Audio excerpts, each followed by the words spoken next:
Welkom bij de 9e aflevering van Beleef Kerkrade TV. En u zijn voor in de Gaia Zoo.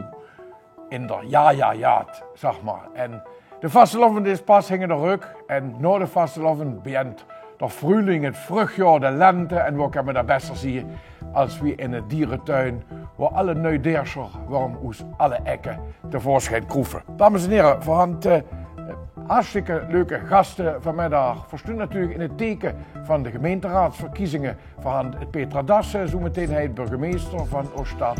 Van DJ Franse, die is de raadsgriffier. Voorhand een onderdeel over voordeurverhalen. En dat kunt van CV met Oes Impuls en het CV met Roes. Voorhand de week van de afvalhelden. Wanneer je niet wist wat dat is of er nog nooit van je hoed had, dan werd er u bij je kalt Dr. Wiel Siestermans, directeur van RD4, en door Dimitri Schoemans, die op een waan viert. Voorhand de gezonde basisschool van de toekomst. Frank van Erven, wie heet dat nun? Wie je zo'n leven op een basisschool? Voorhand de lessen uit Oesterdierentuin. En voorhand een geweldige, virtuoze, muzikale gast op zingen Steirische monnika Kevin van der Einde. Maar voor het verbinden, jullie voor nog een filmpje kijken, namelijk met een lokale held in de hoofdrol, de René Held. En hij je dus vertellen wie en wat en waarom over dat stemmen op de 16e maart in Kerkrade voor de gemeenteraad. Veel plezier!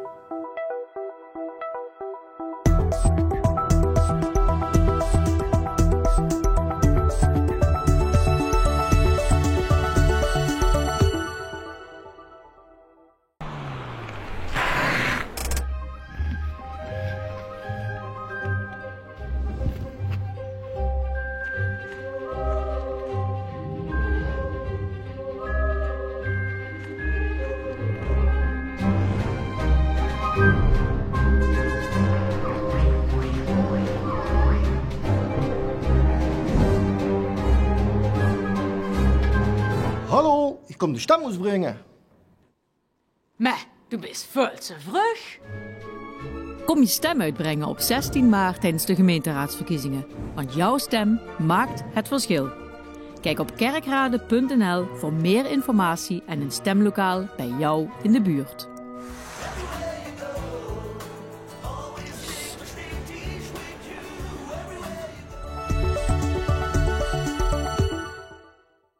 Nou, dit schön filmpje, ik kom mijn stem uitbrengen. Dat er nu al had gekeken en we zijn er natuurlijk al echt in de mood zit voor de verkiezingen. Han voor aan tafel ook nog gasten die eens nog een stukje weer brengen. Namelijk de burgemeester van de stad, Petra Dassen, en de raadsgriffier, DJ Franse. Petra en DJ, van harte welkom. Van harte welkom en ik ga voor je plaatmoelen. Van het afspraak voor tutoyeren. En dat maakt het al een stukje moeilijker, maar het onderwerp is serieus. Want binnenkort, de 16e maart, zijn gemeenteraadsverkiezingen. Ik kan er in zijn enge zin vertellen wat zo belangrijk is aan verkiezingen. Van natuurlijk een langer gesprekje nog, maar eng zin om te beginnen. Het wordt natuurlijk aan de burgemeester als eerste. Ja, ik zou bijna willen zeggen, de gemeente is overal. Dat bedoel ik niet negatief, maar echt in die leven. Wenn ze kinderen hebben, wenn ze een zorg nodig hebben, wenn ze het ouderwets, wenn ze die omgeving, het groen, de gebouwen. De gemeente doet ontzettend veel voor dich in de wijken. En dan is het ook heel erg belangrijk dat u die stem, dat uw stem uitbrengt om door met te zeggen, voor willen dat die lu als gemeente besturen. Ja, dus het is ontzettend belangrijk om je een zeggenschap te hebben. En ook je boegt ze maar van de gemeente. Ja, want nogmaals, er werden heel veel beslissingen genomen die het leven van ons allemaal beïnvloeden.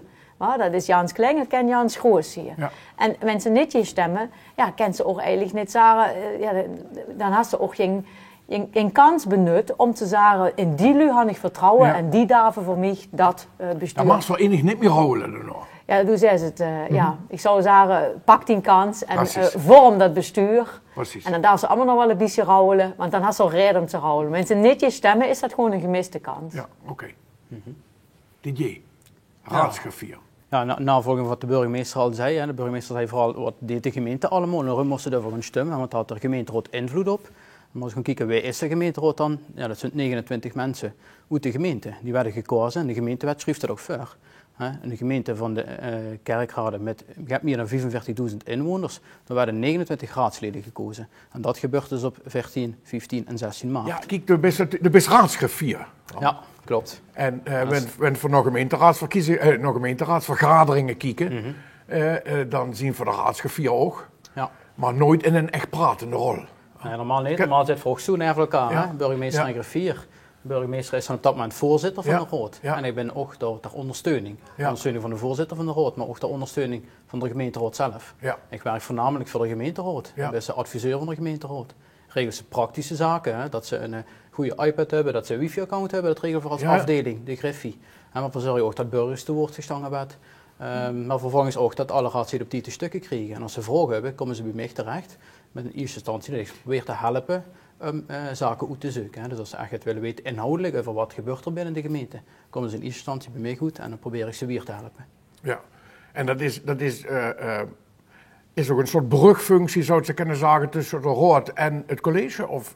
Ja, klopt. Als griffier, maar ook als griffie, heb ik 2 medewerkers op een afdeling. Samen helpen de raad, maar op het moment dat de raad bij ons komen, een verder, bijvoorbeeld de burgemeester, van hier hadden een vraag over een bepaald veiligheidsvraagstuk. Hè, dat er ergens overlast is. En dat speelt dan, als ze willen dat ik het even weten, dan stellen ze bij die griffie die vraag. En als ik dat zelf niet weet, dan zal ik aan de burgemeester vragen. De burgemeester kan die vragen beantwoorden, samen met de afdeling natuurlijk. En dus dat is een beetje de schakelfunctie die we wat ver vervullen dan. Ja. En dat vind ik nog spannend natuurlijk, die gemeenteraadsverkiezing, of niet? Dat is natuurlijk geen onderwerp van de verkiezing, want burgemeesters werden niet gekozen, raadsgriffier is een ambtenaar. Maar spannend is het wel. Ja, dan moet je zich voorstellen dat het team waarmee ze werkt, in de gemeenteraad, in het college, dat verandert. Ja, precies. En dat is natuurlijk ook spannend, maar het is ook spannend of we ook erin slagen, want dat is echt wat voor hier wel, dat ook meer lui stemmen. Ja. Want een keer, ik geloof, we zijn de laatste keer 47% van de lui jonge stemmen. Dat is natuurlijk eigenlijk gewoon veel te weinig. Maar een verklaring had er niet ervoor echt. En ik lees dus de kranten ook erover. En dan lees je ook dat dat opkomstpercentage is vooral bij de jongeren ook aan de orde. Dat lagere opkomstpercentage. Ja, is dat de afstand? De afstand ken bijna niet. Hè? Want ik bedoel, mensen kijken wieveel personen de partijen hij op de lijst had met z'n allen. Dan zou ze eigenlijk moeten zeggen, iedere keer groot. Zo moet wel de mensen, 1 of 2 nu kennen, die op de lijst staan. Dus de afstand kan het ook niet zien. Dan moet zich natuurlijk een beetje muiten ervoor doen. En ik denk dat ze soms misschien niet in de gaten had wat een gemeente allemaal bepaalt en beslist. Ja. En dat door een stukje onwetendheid is en daarom ook dat stemmen niet zo opgepakt werden. En dat is echt wel ontzettend jammer. Ja, en wat doet er door als gemeente aan? Want ik had een filmpje gezien, ze zien strak wel een filmpje. Wat is nu de actieve inbreng van de gemeente om door het te doen? En misschien is dat ook wel jood om te zeggen, onze rol is om het percentage lui dat die stemmen te stimuleren. Ja. Dat noemen ze met een chic woord opkomstbevordering. Ja, ja. Verder, wat de lui stemmen, dat is aan de lui zelf. Zeker. Vier doet er alles aan om dat wat de partijen willen, wat de partijen voorstellen, om dat onder de aandacht te brengen, neutraal. Ja. Door had ze het filmpje gratis en dat is al erg leuk, een ludieke oproep om te gaan stemmen. En door met hem voor natuurlijk een aantal stembureaus. En we hadden 2 bijzondere stembureaus dit jaar met het teamverkiezingen. Want er zijn een aantal ambtenaren echt enthousiast mee bezig. Want daar staat dus een enorm team hinger. Humphrey zaten wel ons 2 stembureaus in het leven geroepen die echt ons het extra's bijen. En dat is wel een interessant experiment. Je kent bij Roda JC stemmen. En wij hebben een leuk programmaatje omheen gemaakt. Dus het is echt wel leuk.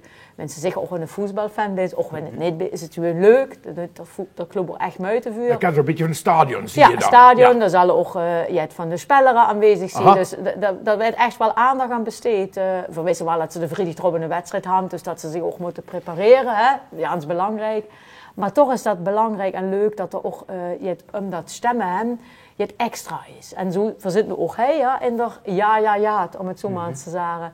En door Gaia Zo had zich ook bereid gevonden om je wil een stembureau iets te richten. En wensen dan je stemmen. En dan daar ze dan ook door dierentuin in. En dat is een experiment waarvoor we echt een beetje de drempel willen verlagen om te stemmen. Ja, wat een leuk experiment. Dat moet toch hongerden duur trekken. En ja, ben ik van overtuigd. En dit jaar moet het percentage hoger, dames en heren. Zeker door dit leuke interview met de burgemeester, met Petra Dassen, met DJ Fransen, hopen we dat alle Kirchhöfer stemgerechtigden naar de stembus gaan. Op 16 maart. En wie dat precies moet en kent, dat leest ook in de plaatselijke kranten en ziet op de televisie. Jut stemmen.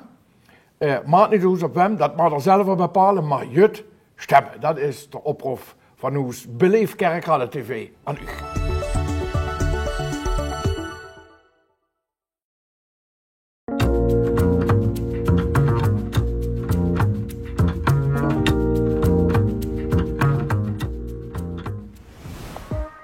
Burgerbelangen Kerkrade draagt met 10 raadsleden en 3 wethouders stevig bij aan positieve ontwikkelingen als VI, Superlocal, Roldukerveld, het Flexieforum en het Martin Buber. Graag willen we Kerkrade verder doorontwikkelen, waarbij we dicht bij de burgers in alle wijken staan. Kijk voor onze 50 kandidaten en ons verkiezingsprogramma op burgerbelangenkerkrade.nl en stem op 16 maart lijst 1 Burgerbelangen Kerkrade. Samen verder vooruit. Goedemiddag tezamen. U valt midden in mijn werk. Mijn werk voor u en voor onze mooie stad Kerkrade. Ons Kerkrade. 16 maart aanstaan is de gemeenteraadsverkiezingen. En ook ons Kerkrade doet dat 1 na grootste partij weer mee. Ons Kerkrade, lijst 2. Stemt u op ons Kerkrade? Fantastisch. Stemt u op een andere partij? Ook oké. Maar maak gebruik van uw stemrecht en ga stemmen. Mijn naam is Nout Krassenbeck, lijsttrekker van ons Kerkrade, lijst 2. Ons Kerkrade, meer dan oké. Beste inwoners, ik ben Leeuwen Jonge en ben lijsttrekker voor de Partij van de Arbeid. De Partij van de Arbeid maakt al jarenlang deel uit van het bestuur van deze stad en heeft zich altijd ingezet voor een goed sociaal beleid. Als wethouder heb ik mij de laatste tijd sterk gemaakt voor een goed ouderenbeleid, de WMO, de volksgezondheid, de aanpak van de eenzaamheid in Kerkrade en ook aandacht en ondersteuning voor de mantelzorgers. Ik ben lijsttrekker van het team van de Partij van de Arbeid. Een prima team dat zich ook in de komende jaren voor u gaat inzetten. Stem Partij van de Arbeid, lijst 3. Leeflu. Ik ben Marianne Lohman, lijsttrekker van de SP in Kerkrade. En tot mijn verbazing ben ik de enige vrouwelijke lijsttrekker. Voor de 3e keer ben ik gekozen unaniem tot lijsttrekker. Daaruit blijkt dat ook vrouwen hun mannetje kunnen staan in de politiek. En dat heeft men in Kerkrade de afgelopen 8 jaar gemerkt. Ons team bestaat uit enthousiaste mensen die graag hun nek uitsteken voor een beter en ander beleid. Wil u ook een ander beleid? Dan doe met ons mee en stem SP. Ik ben Mark Charrier, lijsttrekker van Lokaal Alternatief. We zijn al vele jaren actief in de Kerkraadse gemeenteraad. Daar nemen wij zelf initiatieven, maar steunen ook de initiatieven van andere partijen als ze goed zijn voor onze inwoners. Eventueel gaan wij op zoek naar alternatieven. U bepaalt wie zitting heeft in de gemeenteraad. Het zou natuurlijk mooi zijn als u stemt op een van de 17 vrouwen of een van de 17 mannen van onze kieslijst. Maar het belangrijkste is dat u gaat stemmen. Uw stem telt. Lokaal raakt ons allemaal. Wij doen mee aan de verkiezingen met een krachtige lijst van 27 kandidaten. Ik ben Mark Meijer van het CDA Kerkrade. Wij gaan deur aan deur met u in gesprek. Wij halen de kracht uit wat goed gaat en we kijken samen wat beter kan. Waar we samen leven, ondanks verschillen. Waar we samen beslissen, jong en oud. Waar we samen aan de slag gaan voor onze stad. Dat is de kracht van Kerkrade. Wilt u een partij die een stip op de horizon zet, die toekomstgericht is? Een partij die zegt, iedereen telt mee. Stem dan krachtig. Stem CDA Kerkrade.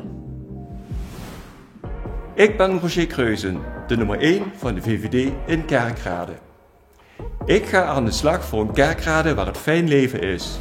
Een gemeente die klaar staat voor inwoners. Een stad met een bloeiende lokale economie, waar je in veiligheid kunt wonen en opgroeien. Met zorg en aandacht voor elkaar en iedereen mee kan doen. Kerkrade blijft goed, wordt beter.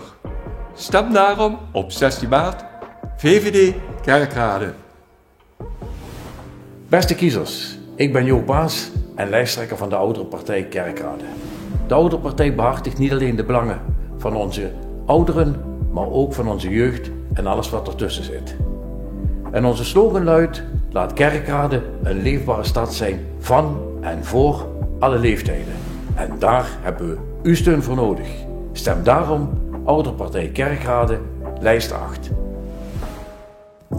Hallo, ik ben Arnold Otte. Ik ben lijsttrekker voor Hart voor Vrijheid in Kerkrade.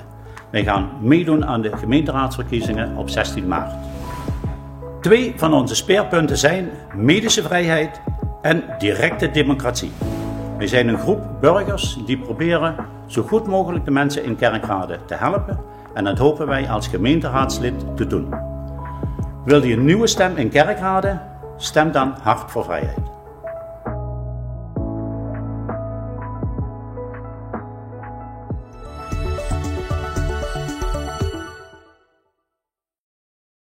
Vergunt naar Impuls, dames en heren. Een organisatie die waarschijnlijk alle nu kennen. Impuls is een welzijnsorganisatie in Kerkrade.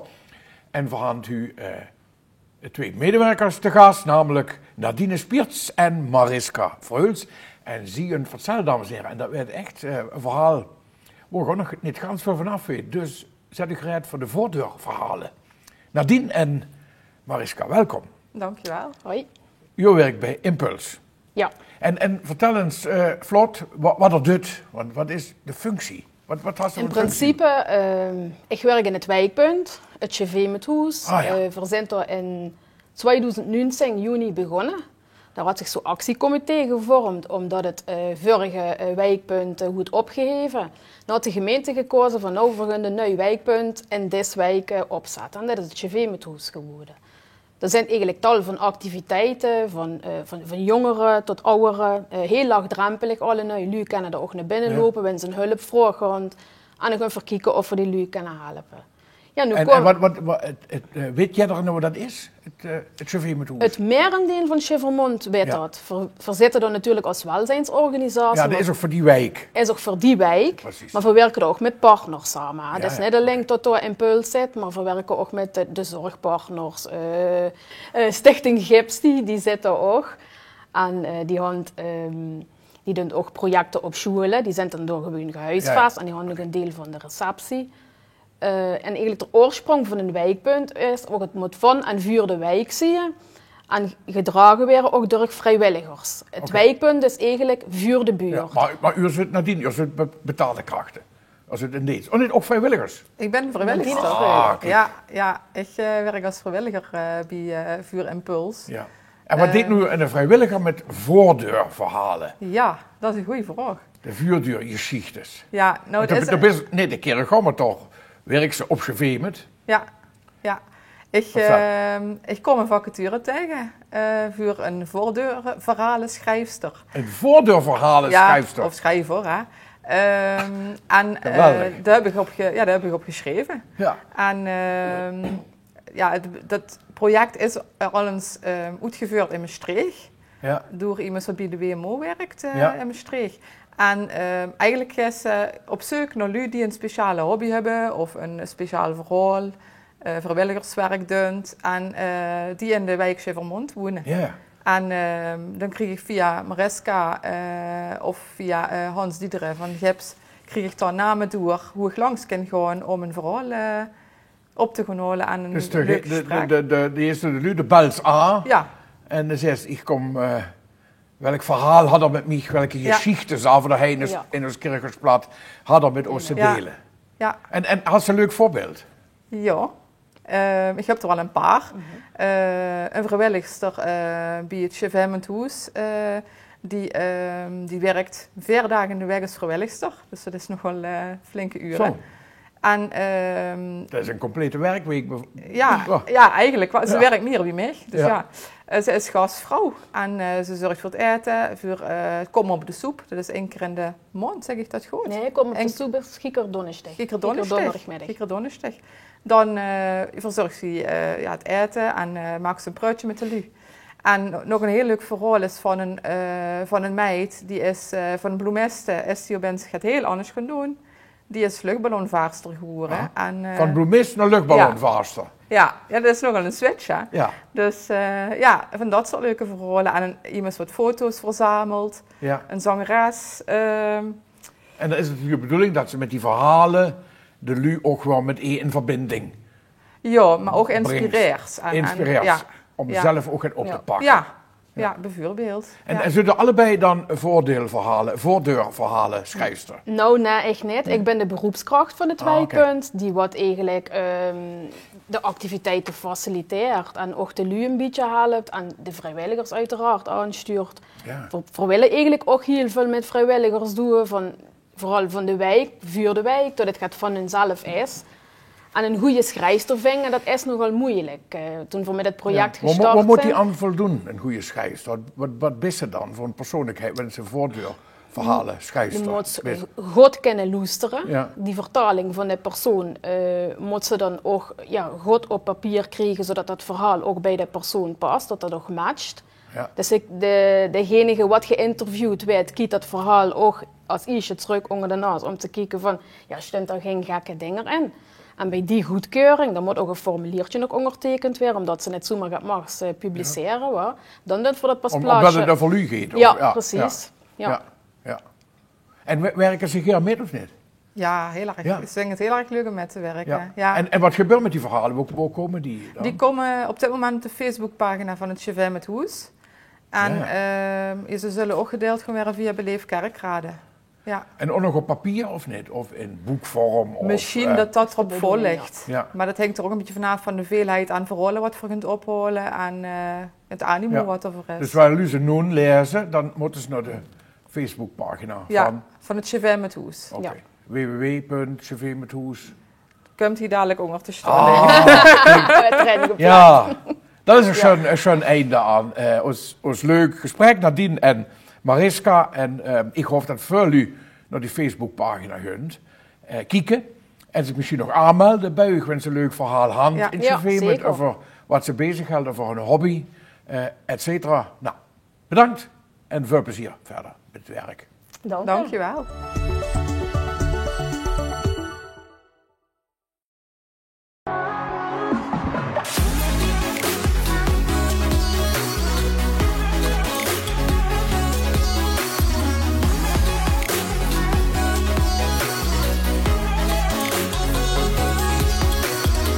Hoi, ik ben Anne. Ik ben Sanne. En wij wonen hier in Superlocal.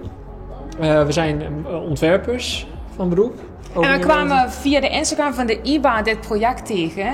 En de insteek van Superlocal met het haargebruik, het lokale, het circulariteit is letterlijk wat wij doen in kledingcollecties.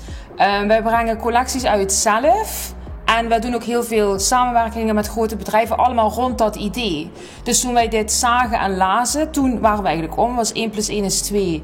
En daarom zijn we hier nu. We hebben contact gezocht en nu staan we hier. Maar wat het zo aanspreekt aan deze wijk of het hele terrein eigenlijk is ook het sociale aspect. Dat je van tevoren eigenlijk al weet dat iedereen die hier woont met een beetje dezelfde insteek komt en ook dezelfde mening heeft over haargebruik, circulariteit en gewoon duurzaamheid en hoe een buurt in elkaar zou zitten. Het voelt een beetje als een klein dorp. En dat is ook zo leuk als je nu in de lift staat. We zijn nu de tweede dag. Dat je eigenlijk iedereen al een beetje kent en iedereen zegt hoi. En iedereen is toch soort van met de neuzen dezelfde kant op. En het is ook goed voor heen wonen dat we aan elkaar worden voorgesteld. Of het nou bij zo'n introductiedag is gisteren. Ja. Of tijdens de eerste kennismakingen. Dat werkt meteen als een soort van dat je echt al een buurt bent. Ja.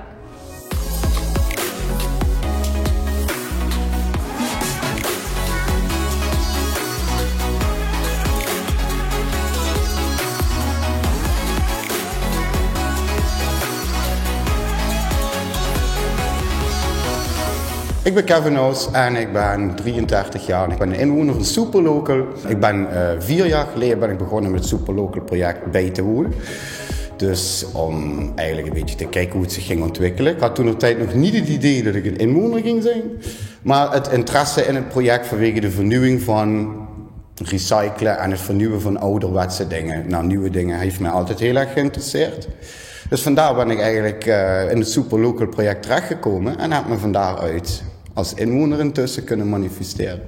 Ik wil een warm gevoel creëren in mijn huis, want ik ben gastvrij, ik ben heel erg open, ik ben iemand met van open deur principe. En dat is eigenlijk wat mijn woning in de toekomst moet gaan representeren. Als iemand hier langs loopt dat hij denkt van, ja, hier wil ik naar binnen. Of hier voel ik me thuis en het moet iedereen gaan aanspreken, het moet welkom zijn, warm. Aangezien sowieso qua warmte, en wat ik me herinner uit mijn kindheid is, hier was het altijd warm. Niet alleen qua temperatuur, maar ook altijd qua hart en gevoel. En dit wil ik ook weer mee terugnemen, wat ik van de ouds af ken.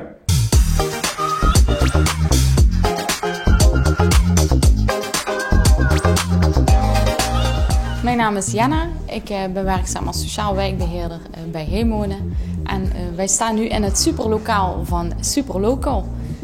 Gisteren en vandaag hebben we de eerste mensen mogen verwelkomen die de sleutel krijgen van een nieuwe woning. En dit superlokaal blijft ook een welkom voor alle bewoners in dit pand. In de toekomst zal hier een werkgroepje aan de slag gaan die bestaat uit de bewoners van Superlocal. En die gaan invulling geven aan dit mooie lokaal.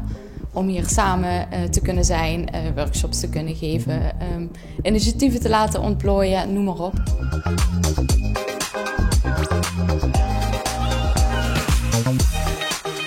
We staan hier in het superlokaal. Dat is helemaal op de begane grond van het Superlocal gebouw. Dit is een plek waar alle bewoners straks terecht kunnen, waar we ideeën kunnen uitvoeren, workshops kunnen doen, noem het maar op. Het is nu nog een beetje kaal, maar dat gaat de komende weken en maanden wel erg veranderen. Het is de bedoeling dat het een soort huiskamer wordt waar we iedereen ook kunnen leren kennen, waar je koffie kan drinken, waar de ouderen de jongeren kunnen helpen en andersom. En wij zijn hier al een aantal maanden mee bezig met een kleine groep om te bespreken hoe dat in te richten valt, wie wat wil doen, waar er interesse voor is. Ook wat de behoefte is vanuit de bewoners, van wat voor ideeën zijn er. Nou, daar horen bijvoorbeeld kookworkshops, exposities, met z'n allen songfestival of voetbal kijken. Spelletjes, dus heel breed. Boekhouding. En wij zijn vooral nu bezig met de inrichting, het interieur. En wij hopen iets te doen met de materialen die op de bouwplaats op dit terrein gelegen hebben. Om daar in ons atelier iets mee te doen van interieur, kussens, textiel, dingen voor buiten. Dus dat het verhaal van dat hergebruik ook terugkomt in die gemeenschappelijke ruimte. Dus dat je het ook heel makkelijk aan de buurman of de buurvrouw of de familie kan laten zien en kan uitleggen.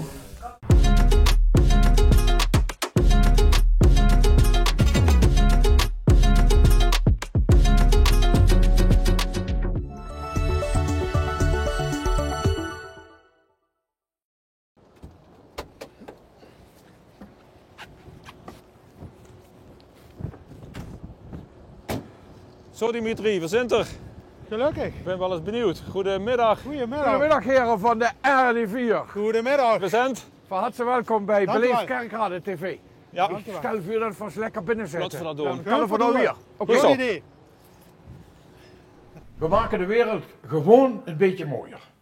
Dat is de missie van RD4. De slogan van RD4. En aan dus, aan voor niet de minste, u moet ik zeggen, de directeur van RD4, Wil Seistermans en Dimitri Schoemans. En die zit elke dag op de waan. Dus die werkt in het veld, zeg maar. En de directeur hing er zijn bureau. Maar nu zitten ze allebei. Hij aan mij dus. Heren, van harte welkom. Schön dat hij zit. En de gelegenheid dat hij zit is omdat vuur van 7 tot en met 13 maart, dus dat is vanaf morgen, moet ik even kijken, de week van de afvalhelden hand. En dan werd in ganz Nederland aandacht besteed aan het vak wat u had. En ik kwam me aan voor wie dat los. Ik weet natuurlijk wel ongeveer wat de RD4 deed, maar wat maakt nu een afvalheld?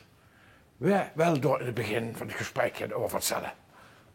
Mensen, nou, een afvalheld is wel een breed begrip, maar ja, du zet zich wel immer in voor het werk en du liet deze dingen werkplek, du discuteert die werk natuurlijk. Ja. Du maakt allemaal alles een beetje renger, en du zet zich daarin, du zet zich voor het werk in en zo werd het op het laatste allemaal een beetje renger. Dus, dus het is nog eens een keer dankbaar werk, want dat weet natuurlijk jaren van hem, maar opruimd worden. Niet alleen in de kop een beetje opgeruimd, maar ook nog in huis. En dat had je daar. Ja, een stukje waardering. Ja, maar het is dat renger. Ja, you know. Het is dankbaar werk, maar ook heel belangrijk werk. Ja. Als we even teruggaan in die tijd met corona, maart 2020, toen de hele wereld aan het infuus hong. Ja. Waar iedereen moest gaan thuiswerken met lockdowns. Toen bleek het heel snel dat niet alleen maar de zorg, maar ook de vitale sector, de afvalbranche, dat die gewoon doorgingen waar anderen moesten stoppen. Ja. En dan zag ze pas hoe belangrijk en hoe dankbaar dat werk van ons is. En dat is ook de reden waarom de afvalbranche, waar 50.000 mensen werken, elke dag in weer en wind ervoor zorgen dat het toch netjes en opgeruimd blijft. En daar zijn we heel erg trots op. Is teamwork. Als je bij RD4 kijkt, we zitten hier met z'n tweeën, maar we zijn een team met 500 medewerkers die elke dag over de volle breedte van allerlei activiteiten proberen om de samenleving zo goed mogelijk ten dienste te zijn. En dat is de reden waarom we vorig jaar met heel veel succes de Week van de Afvalhelden hebben georganiseerd. Onze medewerkers in het zonnetje hebben gezet en dat gaan we nu vanaf morgen weer opnieuw doen. Wat zijn de activiteiten in zo'n Week van de Afvalhelden? Vind je dat voor straks misschien over de RD4 komen te kallen? Wat zijn nu de activiteiten in de Week van de Afvalhelden? Wat merken we ervan in de stad? Nou, goed, doe Chris als allereerste, omdat het een beetje in het nieuws kunt, Chris ook natuurlijk ook wat positieve de lui zeggen van, de kunst gaat meer in de picture, zeg maar, en doe Chris gaat meer aandacht, en goed, kijk, dat ze dan zo zeggen, de geest van heller werken, dat verwerken immer heel, dus zo merk ik dan even, maar voor doen immer ons best. Maar du kriegst meer aandacht als persoon zijn, als kriegst meer positieve aandacht. En dat is schön. En dat is lekker. Dat is schön, ja. Wat hartverwarmend was vorig jaar, en dat gaat dit jaar ook gebeuren, is bijvoorbeeld, we hebben vorig jaar een tekenwedstrijd georganiseerd, waarbij kinderen in de prijskosten winnen, als ze een hele mooie foto maakten van het werk wat verdienen. Nou, we een massale belangstelling wat we hebben gekregen. Dat gaan we dit jaar ook weer doen. Dus echt de tekenwedstrijd voor kinderen. En als prijs maken ze een dag met op de man. Dat is een hele leuk bruggetje ver. Want we organiseren, en ik mocht niet alles verklappen, maar we organiseren ook meeloopdagen. Waarbij we ambtenaren, maar ook bestuurders, die natuurlijk ons de opdracht geven om dat mooie werk te doen, die werden uitgenodigd om eens een keer met de rie op een veegmachine of op een mooie zeilader. En de aanmeldingen, kan ik zeggen, die stromen nu wel binnen. En dat is een leuke activiteit om ook eens daadwerkelijk zelf te ervaren wat het is om met zo'n machine in dat drukke verkeer. En dan kan Dimitri je vertellen wat dat voor een uitdaging is om elke dag ook weer veilig terug op de basis te komen. Ja. Maar dat is een tweede activiteit, dus de meeloopdagen voor bestuurders en ambtenaren. Natuurlijk mag zij een beetje reclame maken voor, zeker voor die activiteiten. Want het is natuurlijk ook veel meer wie alleen het afval ophalen. Zeker. Dat is de milieustraat, maar wat is het nog meer? Ja, Dimitri, du kent zo. Ja, ik vaar dan op de vrachtauto en ik denk dan normaal bedrijfscontainers. Ja. Dus ik kom bij scholen, bij winkels, bij restaurants. Ja. En goed, ik denk dat nu al alles bij elkaar al bijna 21 jaar. Ja. Maar du merkt natuurlijk wel, nu nog in de coronatijd, dan merk ze ook wel vaak het leed van de lui. Dus du hast immer contact met de klanten. Kijk, als collega's van mij, die waren op een achterlijn of een zijlijn, die hadden niet gewoon contact met de lui, maar ik had contact met de winkeliers, maar nu merk je normale schrijnende gevallen van de cafés, de horeca en de coronatijd natuurlijk. Ja, gewoon een zus van de minste haast erbij, die zien het dan op een gegeven moment niet meer zitten. En die zeggen van, jongens, ik denk dat het ophuurt met de troon in de ogen. Ja. Dat deed ik wel. Dat is wel een bijzonder zietje weer. Ja, dat deed ik wel, want zijn klant al zoveel jaar kunst en dat vind ik... Ja, de man hebben ook een luisterend oor. Eigenlijk doen ze ook sociaal werk. Ja. Maar Dimitri is een vaste kracht ook in de volks van wat doen voor allemaal. Bijvoorbeeld in de winter, de gladheidsbestrijding. Een hele belangrijke taak. Ja. De man is toen dag en nacht klaar en moest maar eens een keer metkomen ver. Dag en nacht met kerstmis mag niet doen. Als het nodig is. Ik ga met een keer. Dan stond de mannen paraat. Overigens ook vrouwen. We hebben ook vrouwen in. Ja, want dat was een vraag van mij gewoon. Want ik heb bijvoorbeeld gelezen hoeveel man personeel bij RD4 zit en dat soort dingen. Maar er werken ook vrouwen. Ja. En dat weet ook niet. Gaat eraan. Nee, maar ja, goed, dat is, vrouwen kennen het even goed. Want vroeger, nu met de verkeer kan ik me gaan, nu met de jongen van dat rek. Ja. Dat worden de vuilnisophalers. Ja. Die komen ook naar New York, komen ze langs de duur. Ja, maar dat tijd is al lang voorbij, hè. Dat wil ik toch wel... Maar dat is die ganz anders nu. Ja, nee, we zijn echt een professionele branche. Ja, natuurlijk. Als ze gewoon we hebben een hele volwaardige CAO. Ja, onze mannen en vrouwen werden goed betaald, althans marktconform betaald. Ja. We hebben ook geïnvesteerd in machines, in kleding, in uitrusting. En ik denk dat we er best trots op mogen zijn. Ik wil ook alleen maar zeggen, het is een hoofd veranderd. Dat mag ik wel zeggen, ja. Echt, en misschien zo als laatste, dat vind ik allemaal zo interessant om te zien, wieveel kilo rotzooi holden er op elk jaar? Ik wil die direct corrigeren, want het is geen rotzooi.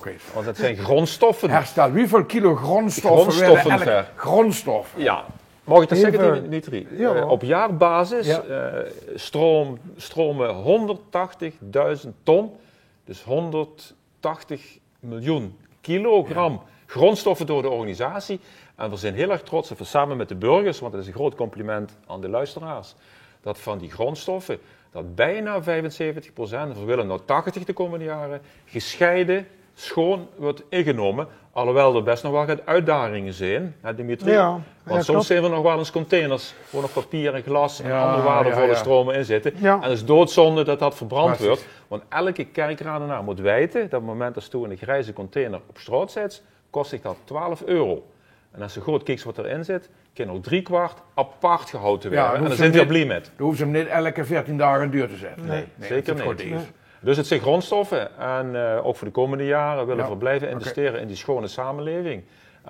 En dat is heel belangrijk, niet alleen vanwege de kosten, maar ik mag nog wel benadrukken dat van die 400 collega's, dat er ook 200 collega's bij ons werken die niet op eigen kracht werk kunnen vinden. Dan doen we voor sociale arbeid. En we zijn heel erg trots op dat we die mensen ook een stukje levensgeluk en vreugde kunnen bijbrengen door bij ons te komen werken. En dat zijn ook hele trouwe en ook hele loyale collega's. Dus in vuil facetten maakt u de wereld een stukje zonnig. Ja. Beter kan ze het niet zeggen.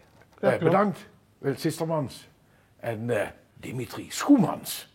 Ik zal in ieder geval die enthousiast gezicht van dit werk niet meer zo vlot van juist. Bedankt. Dankjewel. Graag gedaan. Dankjewel.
Kevin van de Einde wordt dat, dames en heren, op zijn prachtige Monica, om het zo maar in dit kerkhuis te zeggen. Kevin, welkom. Dat is hem afgedaan, daar steht hij. Een stukje gespeeld. Schön in beeld, nu een stukje gespeeld. Vertel eens, wat je bent. In een paar woorden. Ja, mijn naam is toch Kevin van den Einde. Ja. En inderdaad, mede bekend door toch kwetsbel, zoals op zijn kerkhuis zagen. En ik doe mijn leven lang eigenlijk al niks als muziek maken. Dus ik ben ook op Jans vroege leeftijd ermee begonnen. En dat doe ik. Wie vroeg? Dat is... Hangt daar voor de eerste maal De eerste keer wie mijn eerste interesse kreeg aan de harmonica, dat was ik een jaar of 5. Toen hou ik, ergens in Oostenrijk, hoor ik met mijn elder op vakantie. En daar spel het om de zoveel dagen spel het er op een richtige, wie verzagen, Wiener. Spel het er op een avond. En toen zei ik immer tegen de pap en de mam, ik zei, ik wil zo denken. Wie kunt nu een jong van 5 bij zo'n instrument, dat moet toch bouwen in de familie liggen, of niet? Ja, inderdaad. De muziek komt voornamelijk van mijn pap zijn kant. Ja. Niet alleen mijn pap speelt muziek, maar zijn broer die speelt ook vroeger muziek. Hadden vroeger ook een familieorkest samen met hun zijn pap, mijn opa. Ja. Die ook accordeon speelt. Mijn opa die had op jonge leeftijd heel kort even steirische monica, maar Wiener gespeeld. En daarna is ze over je jongen op knopaccordeon. En die hond in de, wie zeggen we dat zo schön, in de jodentijd, waar wie de cafés nog vol lopen. Ja, en met kermis en carnaval. Ja, dat was natuurlijk dit ziet, waar mijn pap de agenda natuurlijk allemaal bomvol zou staan. En wie hoort het orkest dan? Duo de Palettis. De Palettis. Wel Jans erg bekend. Nou, vuur dat jij er alles Palettis had, wordt dat al duo de Palettis. Ja, inderdaad. En het gaat al knopakkoorden, steirische monica, Wiener. Het is geen accordeon. Nee, inderdaad. Dat is een goed verschil. Ja, dat klopt natuurlijk. Voor een leegte natuurlijk niets ervan af. Het is iets zo'n ballig, waar je net met zit er ballig van de monica. Ja. En met dat ziet, dat weet al snel je zegt, het is een accordeon. Ja. Dat snap ik natuurlijk ook. Ja, natuurlijk. Maar dit is echt wel iets speciaals. Dit kunt echt uit de Alpenlanden, zoals Oostenrijk, Slovenië, daar werd dit echt voornamelijk heel veel gespeeld. Ja.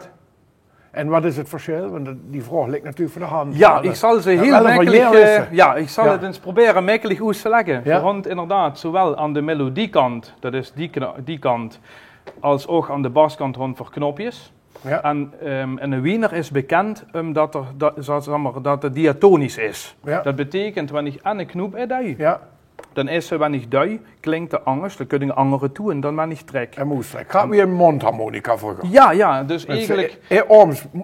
Dan kun je een ander tuintje Dat idee. Ja. En dat had ze dus eigenlijk, als ze dan de mensen immers hangen de liegen toe en dan door de hoeren. Ja. En dat deed ze eigenlijk op de mondharmonica precies hetzelfde. Ja. Het is inderdaad hetzelfde idee. Maar het was natuurlijk niet zo dat iedereen de mondharmonica speelt, hij op kan spelen. Nee, dat is zeker niet zo. Waar had ze dat geleerd? Waar heb ik dat geleerd? Ja. Dat is een heel schön verhaal is dat. Wie iedereen zat, waren we natuurlijk allemaal hier op vakantie in Oostenrijk. Ja, nou, natuurlijk. 3 jaar later, nadat ik mijn ouders echt gek had gemaakt voor zo'n Wiener, had ik met de communie een monica gekregen. En dat was dus nou de Wiener die ik toen aanwies. Ander kinder kreeg een fiets en doe hem. Zo zag ik het ook immer. Ja, ander kinder kreeg een fiets en de jongen kreeg een kwetsbul. En toen had ik eng weg naar de communie, nadat ik mijn cadeau had gekregen door de Wiener, had ik les gekregen. En daar ben ik een beetje op de dag van hun nog immer heel erg dankbaar voor. Door Fried Schubbels, ook afkomstig van Oeskerk. Daar had mich de eerste privéles gegeven. En ja, al snel hoe je zegt van de jongen van u, die had talent. Dat weet je het. Ja. En inderdaad, verborgen bionnen. Ja, dan kreeg ze natuurlijk... Meestens kreeg ze de eerste kant, kreeg ze eerst de melodie een beetje geleerd. Ja. Dat ze een Stravinsky, dat ze iets met één hang gaat kent. En toen zei ze nog, dat weet ik dan nog, toen zei ze tegen mijn ouders, ze dat tegen de Kevin was, dat er nu eerst die rijtser hangt. Ik snap dat hij enthousiast is, maar dan hoe ruig aan. En ja, nog ging 2 stunden later, maar dan hou ik wel al iets zegt. Hij zei, du kent die bassen huren doorbij, want ze dat speelt, maar doen dat nu niet. Ja, maar dat duurde nog geen 2 stunden. Andere jongens spelen het eerste stuk en dat worden die veugelijn in Walde. Ja. Wordt dat. En de jong is nu een professioneel muzikus eigenlijk, of niet? Dat heb ik dat niet zeggen. Ja, darf ze zeker zeggen. Maar dat is die beroep geworden. Ja. Je had zelfs een eigen school. Ik ga zelfs een eigen school, ja. En daar ben ik natuurlijk ontzettend trots op. En wie heest ze? Die heest Harmonica School Rozer Nederland. En Rozer is een methode? Ontwikkeld door de Rozer waarschijnlijk, of niet? Exact. Het is eigenlijk een soort van een samenwerking tussen mij en de Rozer. En die is weer afkomstig uit Slovenië. Ja. En daar kan men les krijgen.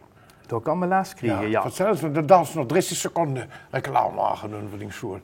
Ja, wat darf ik erover vertellen? Wanneer darf kinderen zich melden? Wie oud moet ze zijn? Ja, minimaal 5 jaar voor de kinderen. Dat is heel belangrijk rond voor een speciale kindermethode om iets te rijden. Ja. En dan kind ze een kleiner instrument?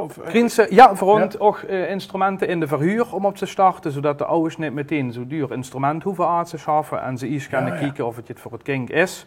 En na de hang, wanneer het jaar heet en ze honden het bocht uit, dan durven ze overstappen naar de volwassenen methode. Ja. En heel belangrijk is, ze durven dan ook ons eigen merk bij ons bestellen. Het Slovenka merk afkomstig uit Slovenië. Ja, nou, Kevin, ik ben onder de indruk van wat kent met dit instrument, als je door met het instrument dat ze zo vroeg begonnen is, toch niet voor de hand liggend voor een jong van 5, maar men ziet wat ervan kunt. Dank voor het heerlijke gesprek. Ik hoop dat de ouderen en kinderen geenthousiasmeerd zijn en zich melden bij die school. Ja, dat hoop ik ook. Je kan zelfs een gratis proefflesje gaan, je kan van Monica huren of wat zelfs. Dus het moet lukken. Het moet lukken, totaal pakket. Of de Wiener of de Steirische. Dankjewel voor het schöne gesprek. Van mij ook dankjewel.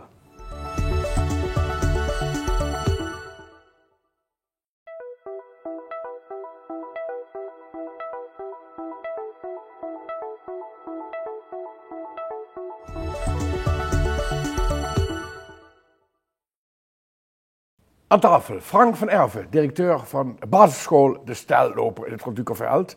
En daar loopt ganz interessant. Ik moet herstel zeggen, want we gaan Nederlands praten, dames en heren. Frank van Erven woont wel al zijn hele leven hier in Kerkrade en omgeving. Maar het Kerkers dialect is hij nog niet zo heel machtig, dus we praten Nederlands. Dames en heren, Frank van Erven, directeur, zoals gezegd. En daar start een heel interessant project in het kader van gezond leven, namelijk het GBT-project. De gezonde basisschool van de toekomst. Frank, hoe zit dat? Wat is een gezonde basisschool van de toekomst? Ja, een gezonde basisschool van de toekomst is een school waarin een concept bestaat, waarin bewegen en gezondheid naast elkaar eigenlijk loopt. En wij zijn dit schooljaar gestart met het bewegen een enorme boost te geven. Dat betekent, we hebben op school allerlei beweegactiviteiten georganiseerd tijdens de pauzes. We hebben 2 vakdocenten gymnastiek in dienst mogen nemen. En die zijn vooral in de pauzes bezig om het bewegen op een hoger level te brengen. Wat we ook zagen... Staat dat dan, zeg maar als ik even zo onderbreek, staat dat dan los van de gymnastiekles? Of bestaat die niet meer? Of, Nou zeker, de gymnastiekles die bestaat ook. Het is op dit moment zelfs en. Ja. Alleen in het concept betekent dat de kinderen langere tijd ook op school blijven in de pauzes. En wat zagen we na de coronaperiode gebeuren bij ons op school? Er waren wat meer incidenten. Kinderen wisten niet meer goed hoe ze moesten spelen. Veel ruzietjes en dergelijke. Ja. Dus we wilden ook echt weer proberen dat onze kinderen gingen spelen, gingen bewegen.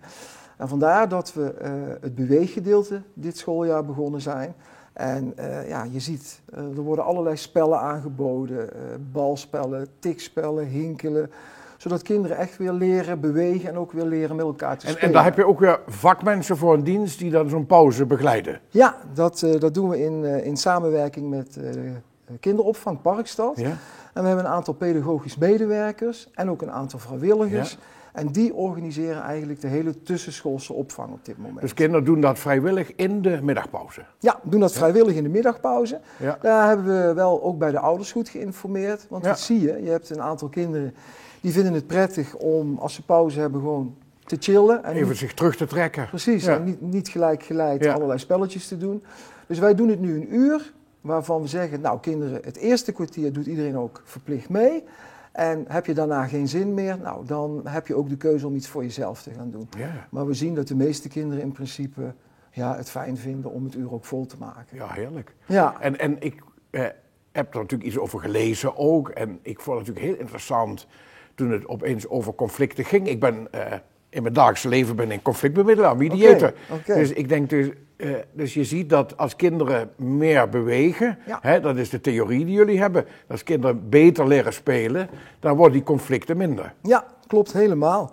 Ja. Want je ziet op het moment dat kinderen niks te doen hebben en ze gaan vanuit een leersituatie naar buiten. Ja. Nou, wat zal ik eens gaan doen? Hè? Een beetje vervelen, een beetje klieren, gechargeerd, niet alle kinderen. Maar je merkt op het moment dat er leuke activiteiten, boeiende activiteiten aangeboden worden, dat kinderen dat fijn vinden. Dan zijn ze daar ook weer mee betrokken. En je hebt natuurlijk ook een hoop kinderen die sport en bewegen minder vinden. Natuurlijk.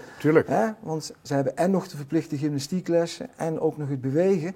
Dus waar willen we in de toekomst naartoe? Mm-hmm. Dat er een soort keuzepalet gaat komen. Dus dat de kinderen in de pauze niet alleen voor beweegactiviteiten kiezen, maar bijvoorbeeld ook voor een culturele activiteit, een creatieve activiteit of een muzikale activiteit. Ja. Maar dat is iets... Maar de idee is dus vooral, hou ze op een goede manier bezig. Ja.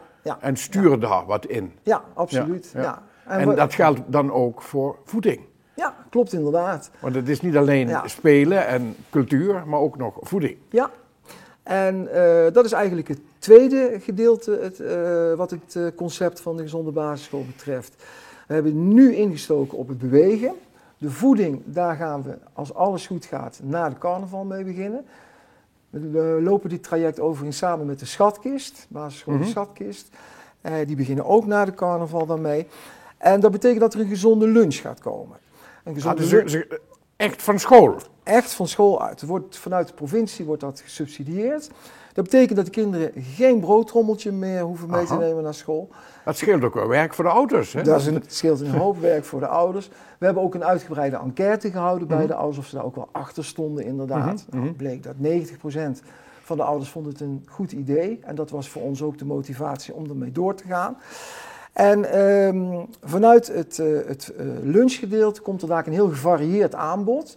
Dus niet dat er alleen maar gerechten op tafel komen waarvan kinderen nog nooit gehoord hebben. Die zullen er ook bij zitten.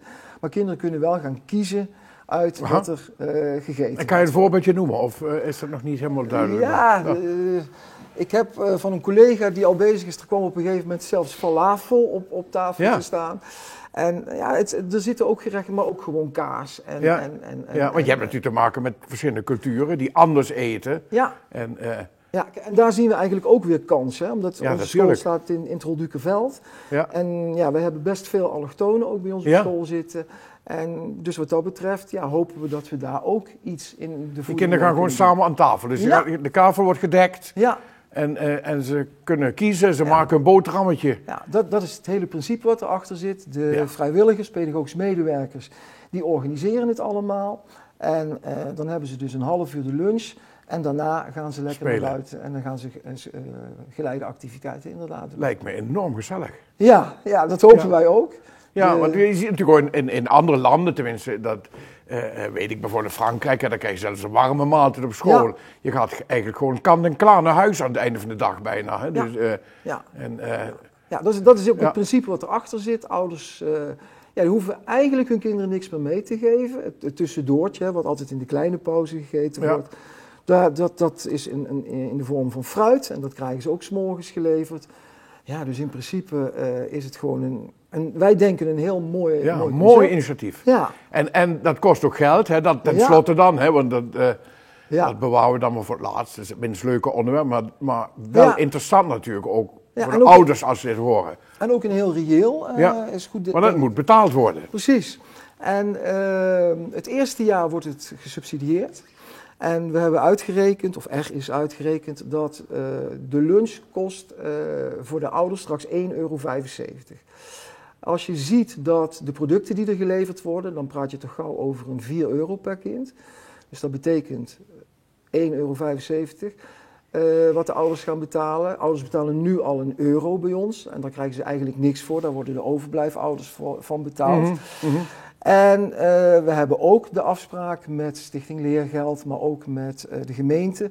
Mochten er ouders zijn die het financieel niet kunnen opbrengen, wordt het uiteraard betaald. Er mag geen enkel kind uitgesloten worden op financiële basis dat het niet door zou gaan. Want gezond leven, dat is voor iedereen. Ja. En dat is zeker ook voor de mensen misschien die het wat minder breed hebben. Ja, precies. Kijk, en wij denken op het moment dat een kind goed in zijn vel zit, dus dat is ook de vie-gedachte, gezond, dat zich ook weer de doorwerking heeft naar de toekomst toe. Als we nu goed aan de kinderen kunnen doorgeven, plukken ze daar denk ik in hun latere leven de vruchten van. Ja. Mooi verhaal, Frank. Ja?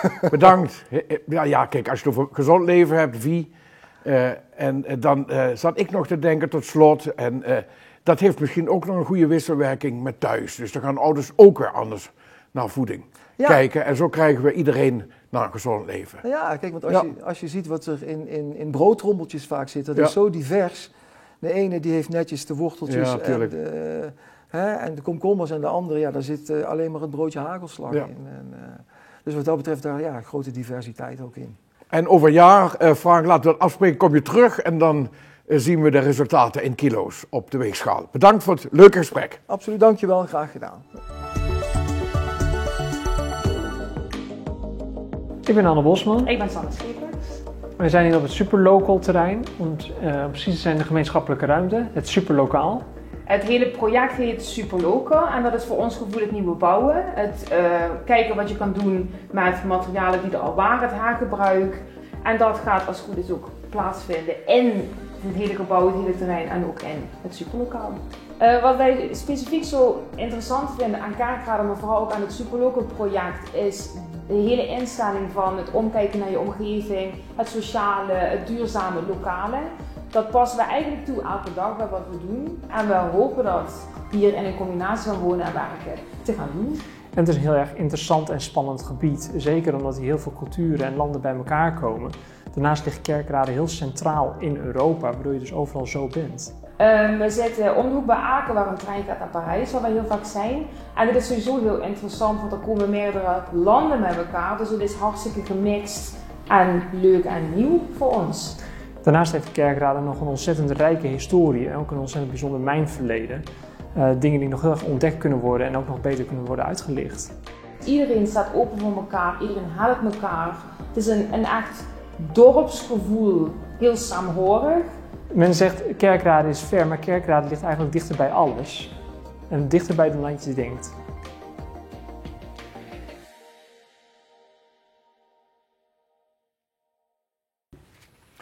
We zijn er ganse dag al te gast in het Gaia-park, dames en heren. Gaia Zoo heet het. En in Kerkrade werd dat natuurlijk een beetje gekscherend, maar Kerkrade genoemd de ja-ja-jaat. En de Janse middag kiegeloes op twee prachtige, kijk even die kant op door, twee prachtige rode panda's. En dan weet ze dat ze op een unieke plaats in Kerkrade aangekomen is. En daarom is het hartstikke leuk dat voorbij ons hand de directeur van Gaia Zoo, Rob Huppers. Rob, van harte. Welkom. Welkom. Hoi. Ja, leuk. welkom, ja. Leuk dat ze hier is. Ja. En we zo in een paar zinnen zo de aftrap geven over wat is uniek aan Gaia Zoo. Waarvoor moet elke Nederlander, er komen al lui uit alle buitenlanden, maar waarom moet en naar Gaia Zoo komen? Ja, kijk, voor ons in Kerkrade vind ik eigenlijk uniek dat in ons jeugd voor alle twee dingen gaan hij gesport. Ja. Gehockeyd, gevoetbald, de groene long. Ja, goed. En even bezig geweest, los ertoe zeggen. Het zwembad ja, zeker. Ja, en dat is getransformeerd in de wereld die voor Gaia Zoo noemen. Ja. En inmiddels toch 500.000 bezoekers per jaar. 500.000? Ja. Bij bouw 7 miljoen op dit moment, dus het gaat hel. Dan had ik even de coronajaren net met gerechend, nee. Toen ging dat natuurlijk gaat hongen. Uiteraard. Maar en wat handvrij gebouwd is denk ik toch wel een hele bijzondere omgeving. En ik denk ook ik vooral stoten ben, is dat dieren hij heel natuurlijk gedrag kunnen vertonen. Mensen denken aan een dierentuin, denken ze toch vlot aan hekken en tralies en dat soort dingen. En dat kunnen ze bij ons net tegen. We investeren ook veel in de gasten, dus horeca, speelgelegenheden voor de kinderen. En misschien een redelijk onafhankelijk criterium is dat je raadt voor je weg overal warm. 2000 geworden bij de AMB van het leukste uitje van Nederland. Zolang ze de prijs geven, zitten ze voor in de top 3. Allemaal bovenaan. Of de Efteling, of Gaia, Blijdorp. Dat is natuurlijk best leuk. Dat is als klein dierentuintje Oeskerkrade. Maar best leuk. Ja. En door staan vertussen. Dus op de een of andere manier vingen de luur toch zo wat voor ze bij aan. Ja, en dat is dan de combinatie, denk ik, van dat de dieren vrij natuurlijk leven in een natuurlijke biotoop, noemen ze dat geloof ik met een moeilijk woord. Ja. En, maar dat ze ook gewoon gezellig kunnen spaceren, dan kunnen ze abonnement nemen en een stukje binnenlopen, dan kunnen ze op het terras zitten, dan kunnen ze het ijs. En ja, prominent, voor mij al 2 stunden in beeld, en ik darf niet komen, Gaia Limburgs blond, Gaia Limburgs rood, dus ook nog eigen producten. Ze kopen op de terrassen. Nou ja, kijk, dus die abonnementhouders, daar hebben we er best veel van. Een klein 45.000. En opvallend, wanneer ik ons vergelijk met veel andere dierentuinen, is dat er toch heel veel lui die de kinderen het hoes al oeshand, die hij komen spaceren, wie ze zegt. Dus de pap en de mam, opa en oma, of met de kleinkinderen erbij. Maar de hoeft niet per se traditioneel jong gezin te zien om naar de dierentuin te gaan. Dus nu komen hij hen. drinken ze een tas koffie en een stuk vlaam en lopen runken langs de giraffen. En de keer erna komen ze en lopen ze naar Angezien, runken langs de wolven of whatever. En dat wel voor hier zie je. Het wordt vooral in wandeling in de natuur zie je.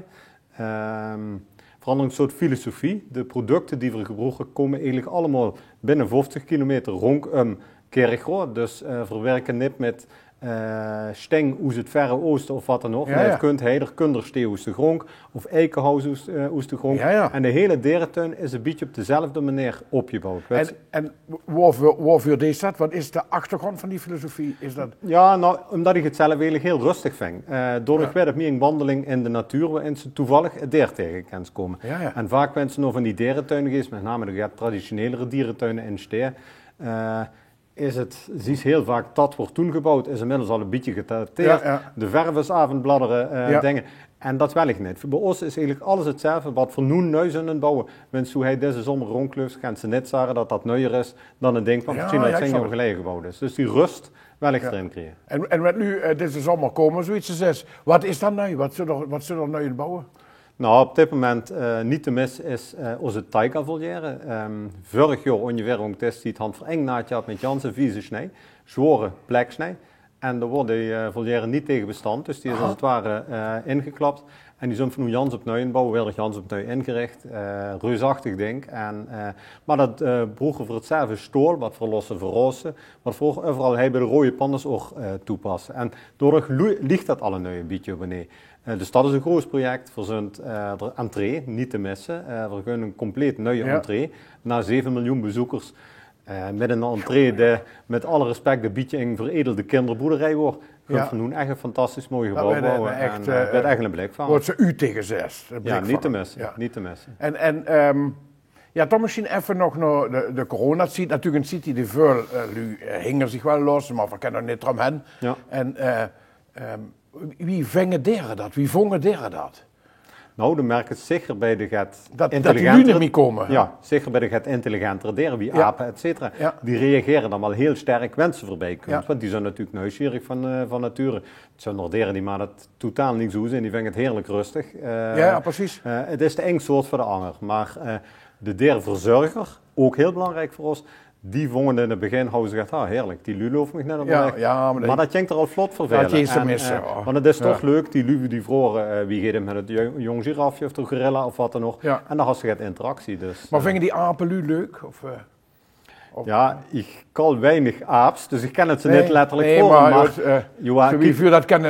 zoiets dat kunnen beoordelen. Ja, ik merk toch dat er echt wel bepaalde apen zijn die zoeken echt dat contact op. Maar moet ik zeggen, wanneer ik met de jas van Gaia door het park loop, denk ik dat ze net zozeer mich herkennen. Maar vooral de jas en de jas associëren ze met voor. Met S natuurlijk. Dingen. Dus, maar ze vinden het toch interessant om naar te kijken. Gaat wie vuur het leuk vinden om naar de deren te kijken. Dus. Ja, en hij is zoveel te zien. En ook een paar speciale projecten, waaronder, even kijken het hoog, Zo van Zand. Ja.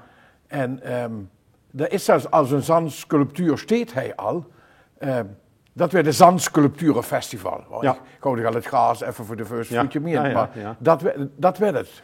Ja, dat is toch wel een redelijk ambitieus project. Ja. Dus hij werd binnenkort 300 ton zand gebracht. Dat zijn 6, 7 vrachtauto's vol. Ja. En die sculpturen die variëren van klingen die op een pallet passen, tot enorme sculpturen van 3 meter hoog. En ik onderbreek die even, dat doe ik niet hier, want ik ken bij Janssen middag met die moelen. Maar we kunnen zelfs jouw kieken naar klopt dat? Enge hand val je maar. Want dat event, half uur bedaad, 2 jaar geleden. Aha. En toen kwam corona. Dus vrouwen alles geregeld, die kunstenaars die komen moest de ganse wereld. Ja. Alles wordt geregeld, de tickets, de hotels, de hele zooi. En toen kwam corona, hebben we het helaas moeten annuleren. Vorig jaar was natuurlijk ook een jaar, maar voor Jansveld zou zijn het geweest. En dit jaar hebben we gezegd, corona of niet, maar verdunt je niet meer aan corona. Zeg ik gekscherend, gun voor het bouwen. En er iets over 2 jaar geleden gebouwd, steekt nog immer, dus dat kunnen we eens even voor jullie kijken. Ja.